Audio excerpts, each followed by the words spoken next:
The world around us is full of incredible buildings and designs that make you ponder how beautiful this thing called life really is. Others, however, make you question who trusted a bozo with a pencil. I've got moot malls, pointless planes, and whatever the heck this is. You loved part 1, so it's back twice as juicy. Let's take another look at the most useless mega projects in the world.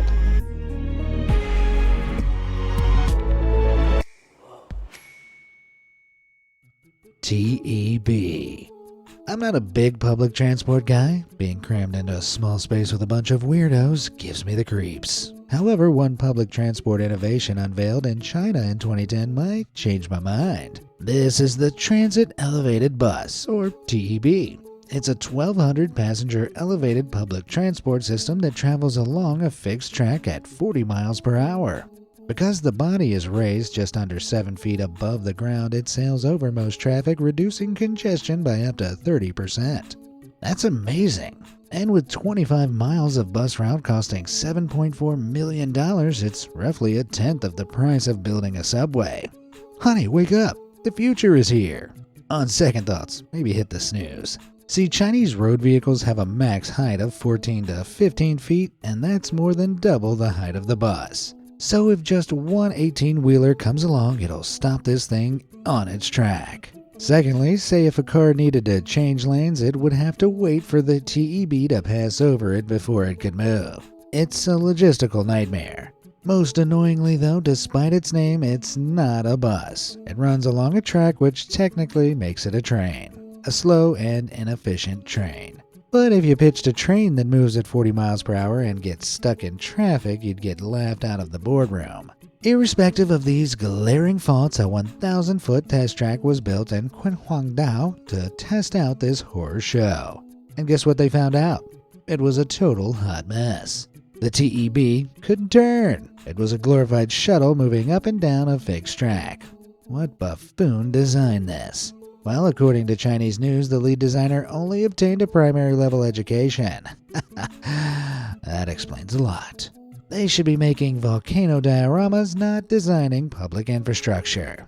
Unsurprisingly, TEB got scrapped in June 2017, and the prototype bus was last seen sitting in this warehouse doing very little. Ironically, the test track blocks 3 lanes of traffic and is a huge source of irritation for residents and commuters. Yep, that's it. That's the definition of useless. 2104. They say air travel is the safest form of travel, but whoever they are, they clearly never traveled on a Tupolev Tu-104. This Soviet airliner was groundbreaking for many reasons and quite literally groundbreaking for others. See, between 1955 and 1960, 201 of these narrow-body twin turbojet-powered aircraft were built, but between 1956 and 1981, 16 were lost in crashes and a whopping 37 were written off as unsafe to fly. That's 18%. Imagine if the pilot said this before your flight. Ladies and gentlemen, thank you for joining us aboard a Tupolev Tu-104. Today's flight will cruise at 32,000 feet, where there's a 1 in 5 chance of careening into a death spiral toward the ground before placing your head between your legs and kissing your ass goodbye. Yeah, you'd probably run off the darn plane. Alas, this plane was doomed from day one. For starters, the first Tu-104 factory didn't even have a roof. Why? Well, we don't know. Cutting costs seems likely, but roofs are pretty important, which probably had an impact on the quality of the plane itself. Sure enough, test pilots found it clunky and unpredictable to control. When in the air, the plane stalled at low speeds, and at high speeds it rolled one way and yawed back the other. It wasn't until another fatal crash in Leningrad in 1981, which wiped out the entire leadership of the Soviet Pacific Fleet, that they finally said enough was enough. In total, there were 1,137 fatalities from this piece of garbage plane. Every cloud has a silver lining though, even the dark clouds bellowing from a smoldering wreck. This plane marked the beginning of passenger aviation in the Soviet Union. Airports improved and everyone got comfy seats. It's just a shame they had to sit in them while flirting with their demise. Now let's talk cost. You can't put a price on 1,137 innocent passengers, but the USSR was pretty keen to sell this pile of junk to international buyers. By 1960, one Tu-104 cost over an unjustifiable $2 million. So the entire fleet of 201 jets, when adjusted for inflation, would set you back an unbelievable $4.2 billion. That's the sale cost, not manufacturing. And as we know, they cut a lot of corners. So the Soviets were looking to earn big from their awful design. Look, plane fans are gonna say this was super important for aviation developments, and it was, kinda, but it sure as hell wasn't worth it. You wanna know what has better odds than the Tu-104? There's a 100% chance you're enjoying this video. So hit those like and subscribe buttons to keep up to date with all of them. Great. Now let's get back to it. American Dream Meadowlands. Call me old-fashioned, but I was raised believing in the American Dream. However, I'll never believe in American Dream Meadowlands. This mega mall in Rutherford, New Jersey has been an American nightmare from start to finish. On the face of it, it has everything. A 3 million square foot amusement park, a regulation hockey rink, a water park, a 16-story indoor ski slope, a bunny field, concert venues, mini golf, an aquarium, and over 450 stores. Sheesh. I mean, you'd hope for a lot considering the whole thing cost a staggering $5 billion. But what makes it useless? Well, work started in 2004 but was halted due to major financing issues. It was so bad that New Jersey Governor Chris Christie called Meadowlands a failed business model, but still wrote a financing package of $200 million to get the job done. Suspicious. Shockingly, this didn't go down well with people in Rutherford. In a state with major education budget deficits, was this really the best allocation of money? And shopping habits have changed a lot since the mall's inception. With the huge rise of online retail, many stores are struggling to stay afloat. The developers say this mall will entice 40 million people a year, but the whole of Lower Manhattan only draws in about 12 million people a year. I don't care how good your Shrek water park is, that's a ludicrously overinflated figure. After many years of delays, the mall finally opened in 2019, but it has not been smooth sailing. In 2021, the ski slope caught fire. Yeah, that's as ironic as it sounds. Oh, and in 2023, a decorative helicopter fell into a swimming pool at the DreamWorks water park. To top it all off, many of the stores are said to be empty. Honestly, was that $5 billion worth it? Former East Rutherford Mayor Jerry Lawhiler says the mall was definitely in trouble, and I agree. This could be the worst retail failure ever. I'm not saying a bounce back isn't on the cards, but for now, it's looking pretty bleak. Marble Arch Mound. Sometimes you viewers suggest some great content, so thanks Sir ASDF for this comment under the last video. In the aftermath of the COVID lockdown, Westminster City Council in London tried thinking of a way to encourage shoppers to return to the area. And with all the power of their single shared brain cell, they thought this would be the best solution. What is it? This is Marble Arch Mound, a temporary 82-foot artificial hill built in the northeast corner of Hyde Park. That was their genius plan? A hill? Well, honestly, it's not even a hill. It's scaffolding covered in fake grass and a mixture of real and fake plants. There was a viewing platform and a light show exhibition inside, which was kinda cool, but yeah, that's kind of it. Now, this shoddy lump of construction materials was forecast to cost an eye-watering $4.17 million of taxpayers' money. But by August 2021, costs had skyrocketed to an unforgivable $7.5 million. The organizers, which is a generous title if you ask me, had hoped to recoup the money by charging $10 admission. Only that didn't exactly go to plan. The mound opened in July 2021, but was forced to immediately close after the first wave of visitors complained about how bad it was. Parts of the scaffolding were visible, there were unsightly mud patches, and the attraction lacked a cafe, which had been originally promised. It reopened in August for free before closing down again in January. This time for good. Yikes. An ensuing investigation found a bunch of senior council members had lied to cover up how over budget the project was running, causing many to step down in disgrace. Sure, it's not the biggest or most expensive, but it's the most pathetic thing I've seen in a while. If I lived in London, I'd be trying to send someone to prison. Saudi struggles. Some combinations just suit each other perfectly. eggs and bacon, ketchup and mustard, and my personal favorite, useless megaprojects in the Kingdom of Saudi Arabia.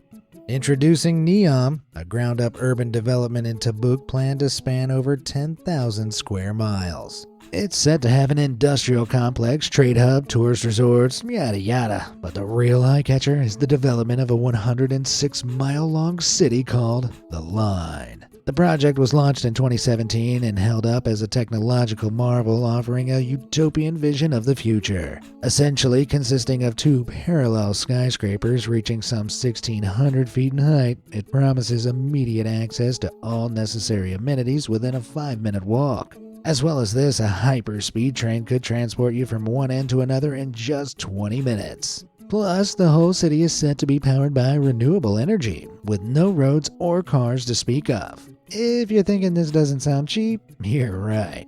It's expected to cost between $1 trillion and $1.5 trillion when it's complete. Crikey! But wouldn't it be worth it for a city that's powered entirely by green energy? Well, it turns out the line isn't as eco-friendly as they're making it out to be. Construction is expected to generate 1.8 gigatons of CO2. That's almost 6 times the carbon output of the whole of the UK, all sunk into a single city. Despite promising zero carbon, the reality couldn't be further from the truth. Then there's the issue of human rights. Members of the Huatat tribe and indigenous people to the area this giant city is being carved through are being forced out of their ancestral homes and accused of terrorism if they refuse to move. Yikes. Look, these glaring issues alone aren't enough to make the project useless, but they factor into the bigger picture. Sure, Green City implementing technological advancements has huge bearings for our future, but Saudi execs can't be trusted to actually pull it off. I mean, they're still flopping about trying to get their ski resort to work ready for the 2029 Asian Winter Games. Winter Games? Guys, you know this is a desert, right? They'd have to blow up the landscape for an artificial lake and find somewhere to accommodate a hotel, and the planners can't even put a figure on how much it'd cost. That's the problem. The line looks cool, but it's completely untethered from any tangible reality. It's cuckoo talk from a political despot yeeting their money around. And when all is said and done, who's actually going to live there? The Saudi population currently sits at around 37 million. When finished, the line was originally projected to house 9 million people. Is the plan to relocate a quarter of all residents? It's never going to happen, which is apparently something they realized. In April 2024, the news broke that the line would be scaled back from 106 miles to just 1.5 miles. That's super embarrassing. And it's only further proof of how ridiculous the whole concept was in the first place. This isn't a development for the future. It's a vanity project by a corrupt regime trying to appear like they're really chill dudes. Bridge too far. Let's face it, in America, we just do some things better. We've got the best food, the best freedom, oh, and the best corruption you've ever seen. The original Tappan Zee Bridge, which spans one of the widest points of the Hudson River, was built in 1955 after the Korean War. Material shortages at the time meant it was a rush job, not expected to last longer than 50 years. So the process to replace the old bridge with a sparkly new one began in 2012. By 2017, specific lanes started to open and everything looked pretty good. But that was about to change. In December 2018, a former safety inspector turned whistleblower revealed there had been a huge cover-up of glaring structural issues in the new bridge. Less than a year after being tightened into place, many of the bolts holding the girders together had failed or broken due to hydrogen embrittlement. Basically, tiny hydrogen atoms had pierced the metal, severely weakening the structural integrity. The chances of this bridge even lasting as long as the original were pulled into question. And that was a big problem. Fast forward to 2021, and a shocking investigation revealed that key officials in the TZC construction firm had known about the issues. But instead of reporting them, they'd hidden them from safety inspectors and had been secretly replacing the bolts. Now TZC claims there's not an issue anymore, but they said that in the first place. Can we really trust them? Okay, so maybe it's not entirely useless. There is a bridge and it does work, but for how long? Who knows? The old bridge was meant to last 50 years, and there's a chance this one might collapse in the next 5. The fact that many big players seem involved in a cover-up makes this even more suspect. What do you think? Is this as bad as I'm making it out or not? Montenegro motorway. A lot of infrastructure projects seem flashy or unnecessary, but that's not always true. Montenegro is one of Europe's poorest countries, and floundering public infrastructure has kept it lagging behind its neighbors. So a proposal for a 101-mile motorway, the first ever in the country, which would link the port city of Bar with neighboring Serbia, seemed too good to pass up on. Instead, it turned out to be too good to be true. See, building roads isn't cheap, and Montenegro needed money. So the project was financed by a huge $1 billion loan from the Export-Import Bank of China, and many of the construction contracts were distributed to Chinese companies. However, if you look at the small print, there's a clause that implies China could take territorial assets, like Montenegro's main port, as a result of failed payments. Jeez. What's more, any arbitration or court hearing surrounding repayments would take place in Chinese courts, so probably wouldn't view Montenegro favorably. Yikes. Well, was the road at least worth it? Not really. 6 months after the first 25-mile stretch opened up, it became clear demand was much lower than expected. Traffic was light, and many roadside stores and rest stops had already crossed their signs out. And with only 25 miles of the proposed 101-mile road built, its future looks uncertain. Sure, the motorway has grown in popularity since, as it's much safer than other transport options. But to make payments on time, Montenegro has refinanced the deal through the EU, further burying them in debt. What do you think? Is this a bum deal for the better, or are they driving into a blind nosedive off their own bridge? Let me know in the comments. Musk be something special. Love him or hate him, Elon Musk's had a busy little decade. However, 2 of his more recent business endeavors have drawn more critics than he's used to. In 2021, Elon's Boring Company opened a brand new transport tunnel beneath the Las Vegas Convention Center. The $53 million development shuttles customers via Tesla Model 3s, reducing traffic in the city above. However, keen-eyed critics have noticed a major flaw. See if you can spot it.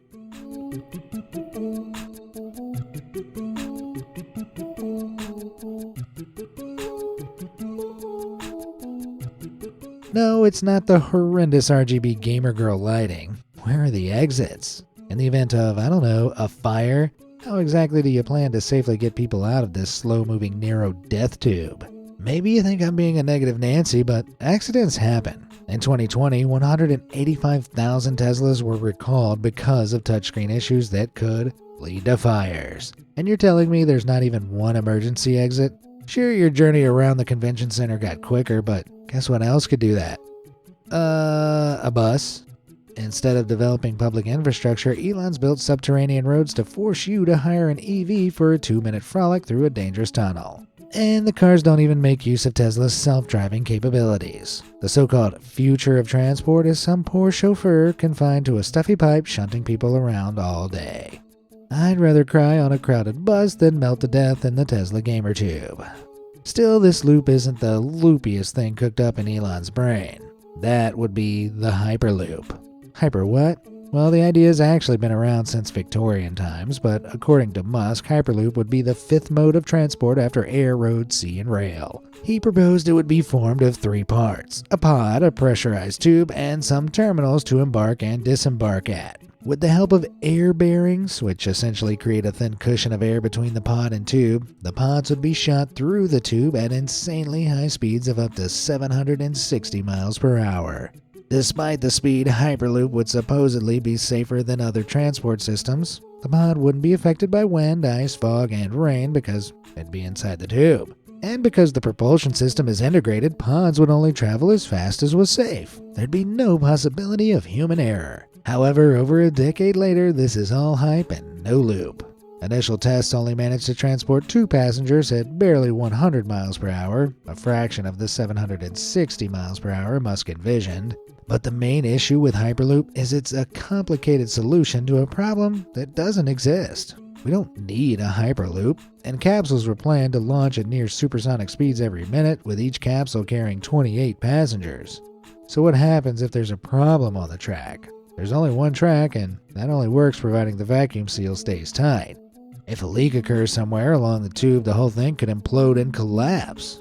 What do you know? It's another human death tube. Yay! But this wasn't just any old death tube. Nope, a proposed loop around the Bay Area cost between $9 and $13 billion. That's 84 to 121 million per mile. The very best high-speed trains cost just $2.2 million per mile. Seriously, how is this justifiable? Well, it's not.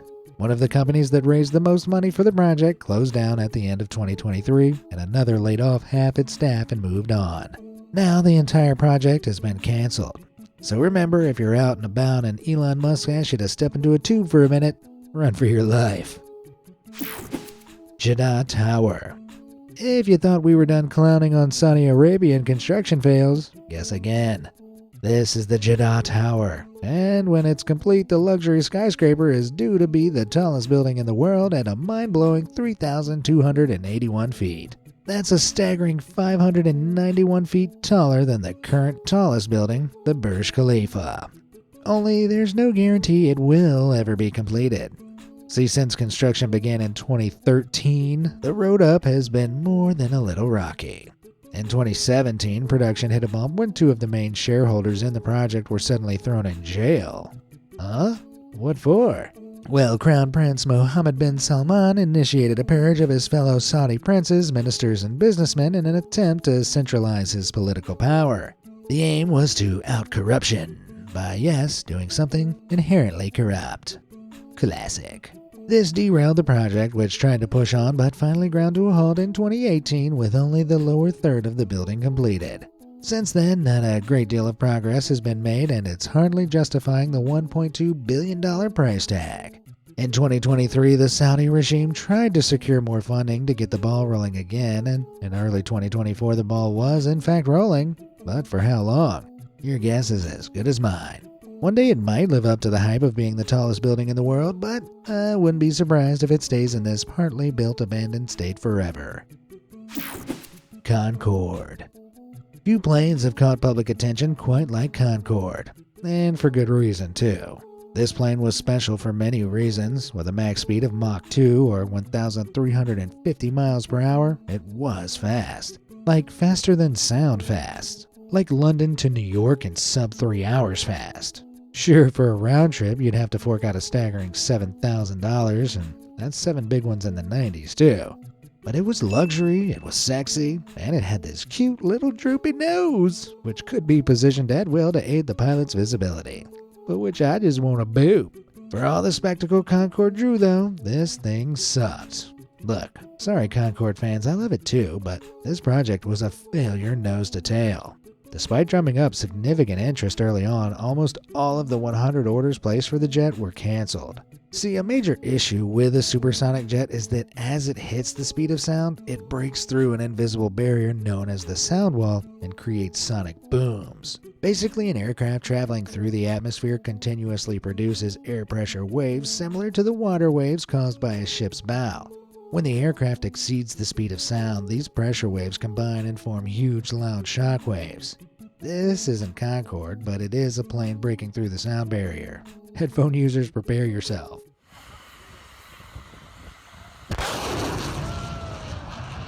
Pretty cool, right? Yeah, not if your home is beneath the flight path. Indeed, Concorde could only fly over water through fear of terrorizing small neighborhoods. Other factors gave airline operators cold feet too, including a high-profile crash of another supersonic plane, the Tu-144, a successor to the Tu-104, and we know how that went. What's more, it soon became apparent that development costs had been underestimated severely, leading the initial sales cost per aircraft quote of $20 million to spiral. A final sale price was never determined, but the British and French governments swallowed $1.4 billion in development cost each, so their government-owned airlines could operate the craft. However, the program's total costs were estimated at between $3.6 and $5.1 billion. If we adjust for inflation, that's equivalent to a colossal $26 billion today. Concorde's luxury dream finally came to an end on July 25, 2000, when Air France Flight 4590, a Concorde, crashed shortly after taking off from Charles de Gaulle Airport. It was a tragedy, with the plane taking all 9 crew members, 100 passengers, and 4 people on the ground with it. All jets were taken out of service shortly after. What a horrific ending for something so culturally iconic. Look, Concorde sucked, objectively. The money sunk into this thing was basically set on fire, but I just can't bring myself to hate it. Come on, look at it. Who's your favorite little boy now? That's right, you are. Alright, with that, we've reached the end of the video. Which of those mega projects do you think was the most mega useless? Let me know in the comments. Until next time. Now where'd that cute little plane go? Whoop, got your news.